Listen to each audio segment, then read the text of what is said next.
सभी लोगों को नमस्कार। मैं धीरेन्द्र प्रताप गोरखपुर से।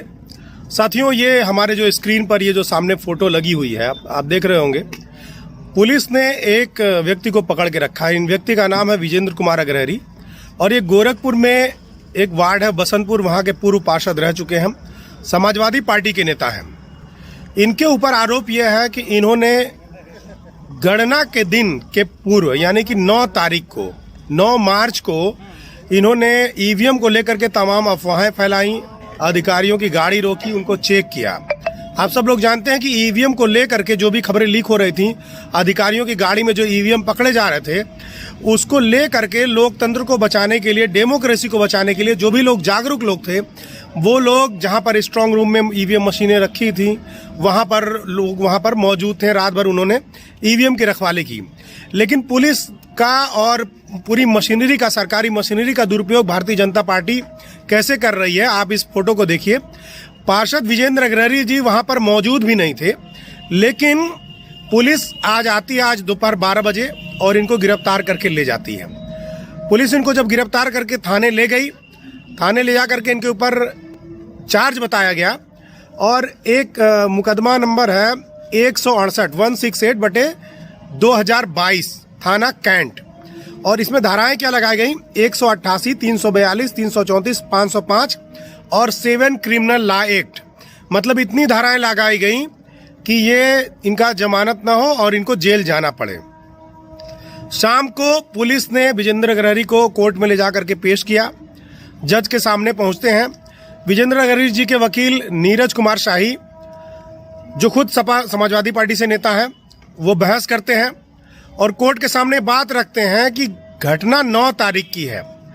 पुलिस बता रही है अपने एफआईआर में कि जो इनके द्वारा अपराध कृत किया गया है वो 9 तारीख का है और इन्होंने एफआईआर 15 तारीख को लिखा है।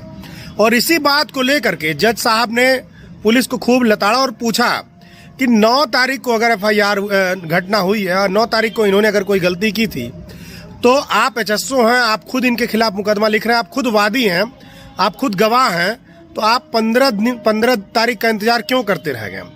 और जज साहब ने स्पष्ट शब्दों ने कहा कि क्या आप इंतजार कर रहे थे कि सरकार किसकी बनेगी उसके हिसाब से मुकदमा लिखा जाएगा? अगर सरकार समाजवादी पार्टी की बनती तो क्या आप ये मुकदमा लिखते हैं? पुलिस चुप रही। इसके बाद जो सरकारी वकील होता है, जो पुलिस का बचाव कर रहा था, उसने कहा कि नहीं, वीआईपी ड्यूटी लग गई थी इनकी। 9 तारीख को घटना थी, लेकिन वीआईपी ड्यूटी के नाते जो है ये बहुत व्यस्त थे, इस नाते एफआईआर दर्ज नहीं हो पाया। उसके ऊपर फिर जज साहब ने कहा कि अभी सरकार तो बनी नहीं है, तो वीआईपी कौन पैदा हो गया? अभी 5 दिनों तक 5-6 दिनों तक तो कोई वीआईपी था नहीं, तो कौन सा वीआईपी ऐसा पैदा हुआ जहां पर आपकी ड्यूटी लग गई? इस पर पुलिस की बोलती बंद हो गई। और उसके बाद जज साहब ने ये पूछा कि ये जो 7 क्रिमिनल लॉ एक्ट है आप किस बेस पर लगाए हैं? उन्होंने कहा कि आपकी मंशा दिख रही कि आप एक राजनीतिक देशवश और एक कहीं ऊपर से आदेश है उसके तहत आप ये कार्रवाई कर रहे हैं। और जज साहब ने पूरा 15 मिनट का मौका दिया कि आप सोच करके बताइए कि ये 7 क्रिमिनल लॉ एक्ट क्यों लगाया आपने। 15 मिनट बाद जज साहब फिर वापस पूछते हैं, इन लोगों ने कोई जवाब नहीं दे पाया। और आपको बता दें कि इस मामले में 7 क्रिमिनल लॉ एक्ट में जमानत नहीं होती है, लेकिन जज साहब ने विजेंद्र अग्रहरी जी को, जो पार्षद जिनको पुलिस गिरफ्तार करके ले गई थी, उनको जो है अंतरिम जमानत दे दिया है, अग्रिम जमानत दे दिया है और वो अब बाहर आ चुके हैं, घर पर हैं। तो कहने का मतलब ये है कि ये जो सरकारी मशीनरी है, इसका पूरा दुरुपयोग करके विपक्ष को दबाने की कोशिश की जा रही है। ईवीएम के बारे में आपको मालूम है कि ईवीएम से घोटाले हो रहे हैं।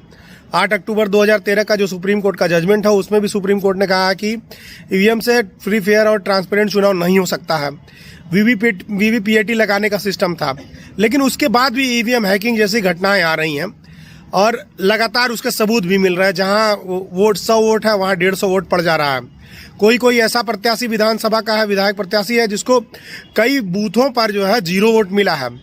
तो इस तरह की जो बातें हैं वो बताती हैं कि ईवीएम से धांधली हो रही है। और इसको लेकर के जो कोई भी लोकतंत्र में अपनी आस्था रखता है, वो उसको चिंता है कि हमारी डेमोक्रेसी का क्या होगा, और ये सरकार उस बात को कुचलना चाहती है।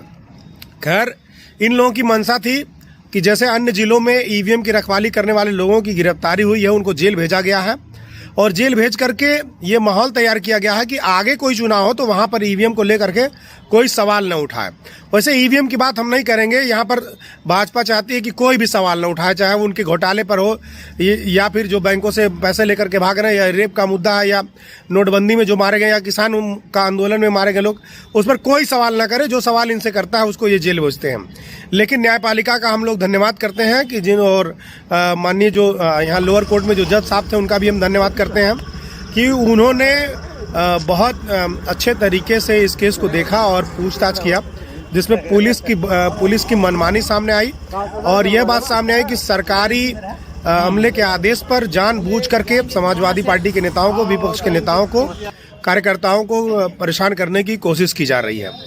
तो आप सभी लोग भी सतर्क रहिए और सवाल उठाते रहिए। न्यायपालिका के लिए हमारी आस्था बढ़ी है, लोकतंत्र के लिए आस्था बढ़ी है और इसके लिए हम उनको धन्यवाद देते हैं। आप लोग हमारे साथ इतनी देर तक बने रहे, आप सभी लोगों को बहुत बहुत धन्यवाद।